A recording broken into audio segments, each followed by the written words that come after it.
Welcome everyone.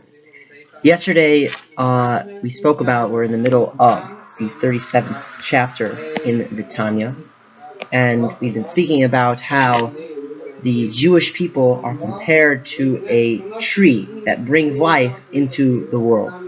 That is the reason for its existence. And now the tree is one tree where all the Jewish souls are one. They're one entity together, and how it works that there's different particular neshamas, different particular souls walking around in the world right now as we speak. It's in the way of the roots of the tree.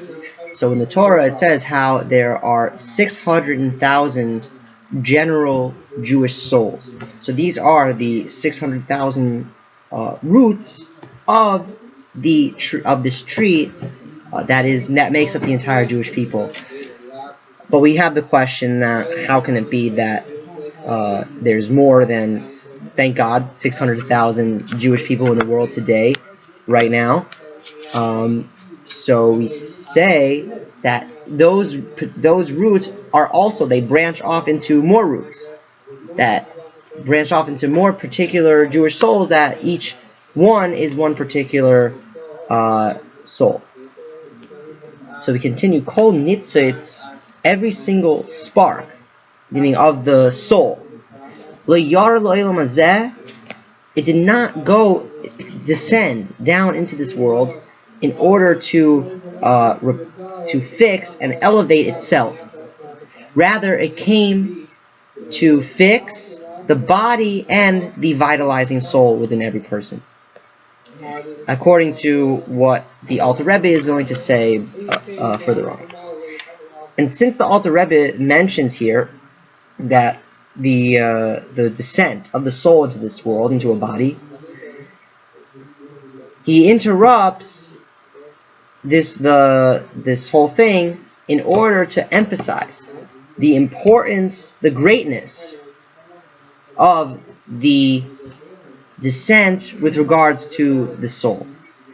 That even if the spark of the soul arrives here into this level, into a very lofty level of love of God and fear, and the fear of a completely righteous person, is not equal to the love and fear of the neshama above before its descent into this world. As we're going to say, we're going to emphasize, we're going to talk about this. The descent of the soul into this world, Yerida Gedelo V'chinas Galus Mamish.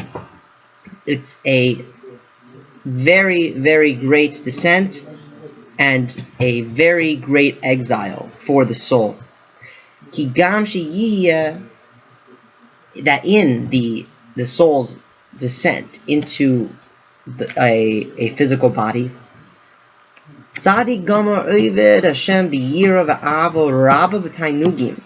you could have a completely righteous person that serves God with fear and love, with a very, very great love that he feels that's where he gets his pleasure in his love of God.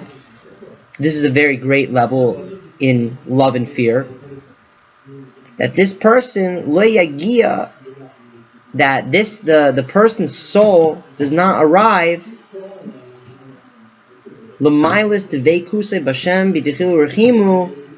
it doesn't get to the same levels of its cleaving to Hashem in love and fear. As it was before it came down into this physical world. Not even a fraction of it. And you can't even compare these two levels between the fear and love of the neshama above and between the fear and love of the neshama while it is enclosed in a body. Klal, at all.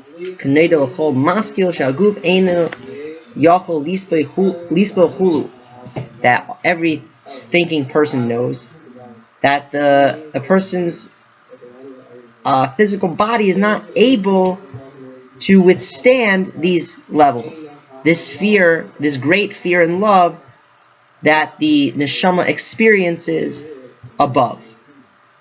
And we see that the greatness of this descent of the soul is not for, because this great ascent of the descent of the soul is not for itself.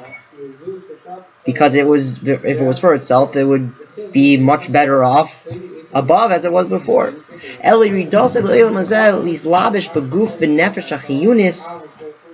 Its whole purpose is to come down and enclose itself into the body and the vitalizing soul. Is hu kidei l'saknam. It's in order to refine them, to refine the body and the animal soul. Bilvad freedom mehara shel shalish kibus. This is its only purpose, to separate them from the bad and from the three impure klippas. Al yidei shmiras shisa leisasev anfeim, by observing the 365 prohibitive commandments of the Torah, from the written Torah and the oral Torah and all as well. And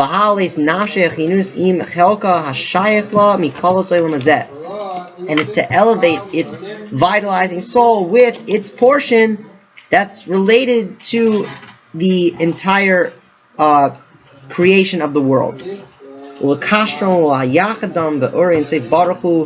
And to connect them and to unite them with God's infinite light.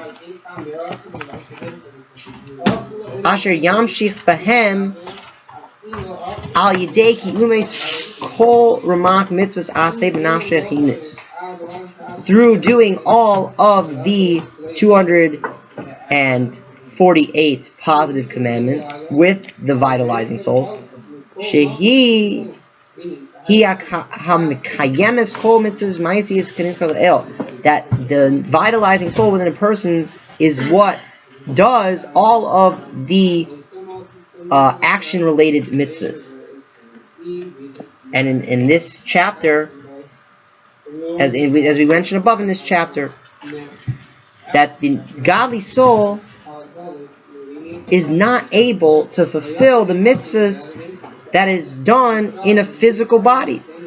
Rather, it has to go through the vitalizing soul within a person as an intermediary in order for it to get credit for a particular mitzvah. As we see that without it, the godly soul is not able to affect the body. It would remain completely lofty from it without the vitalizing soul.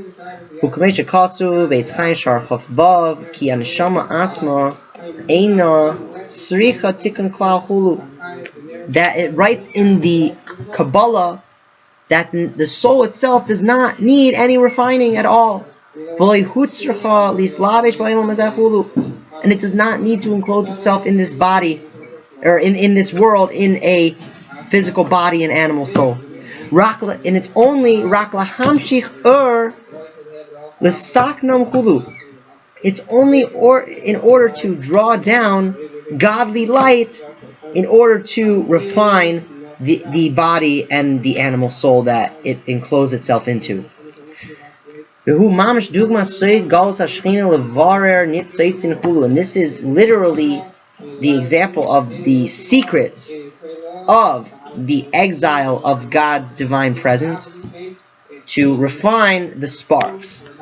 That just as the godly presence descends into exile in order to refine and elevate the sparks of holiness that fell into the klipa, the physicality in the world that is able to become elevated, and so too, it also it descends into that. This is the same way that the godly presence descends into the world. In the same way, the soul descends into a body, something that it creates an exile with regards to itself. It's its own exile, and because it goes from being in a very lofty place into a physical body that conceals godliness. And the whole thing is in order to refine and repair the body and the animal soul, and to refine the sparks of holiness within them. And at very least, it was explained until now very well the greatness of the physical mitzvahs. That since that the whole purpose of creation, of the creation of the world, and the descent of the soul below, is in order to elevate the body and the animal soul, and through this, and even the whole entire world, that's its purpose. The godly soul's purpose is to come down into the physical body and elevate it, and by doing that, it elevates the entire creation of the world. And so this thing expresses mainly through, and this whole thing is expressed mainly through the physical mitzvahs that are performed by the body and the animal soul. Good Shabbos.